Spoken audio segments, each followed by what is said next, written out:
మావిగన్ ప్రతిపాదన తట్టుకోలేకే వైఎస్ జగన్ పై ఏబిఎన్ విషపు రాతలు రాస్తోంది అన్నారు వైఎస్ఆర్సీపీ అధికార ప్రతినిధి కారుమూరి వెంకటరెడ్డి.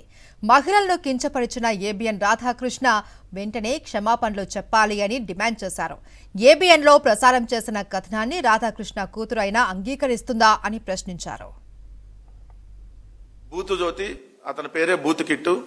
సో అతను నడుపుతున్నటువంటి ఆ బూతు జ్యోతి ఇంకో ఛానల్ కూడా నడుపుతా ఉంటాడు అతను, ఏబిఎన్ అనేటటువంటిది. దాని పేరు ఏబిఎన్ అంటే ఆల్ బూతులు నెట్వర్క్.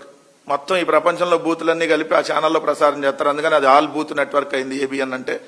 దాంట్లో మన రాధాకృష్ణ రాసినటువంటి చెత్త పలుకు, నిజంగా మనిషి పుట్టక పుట్టినాడు ఎవడైనా, మార్క్ మై వర్డ్స్ రాధాకృష్ణ, కడుపుకు అన్నం తినేవాడు ఎవడైనా, మనిషి పుట్టకలో పుట్టినాడు ఎవడైనా, భార్యల గురించి మహిళల గురించి ఇలాంటి నీచమైన రాతలు ఈ ప్రపంచంలో ఎవడన్నా మీడియా హౌస్ పెట్టి రాశాడా? అంటే నువ్వు మీడియా హౌస్ నడుపుతున్నావు నువ్వు అనుకోవట్లా. 3 చుక్కలు, ఆ పేరేందో మీరే చూసుకోండి, డాష్ డాష్ డాష్ హౌస్ నువ్వు నడుపుతుంటేనే ఈ వార్తలు రాస్తావు. బతుకు ఎవడగా తెలియదు.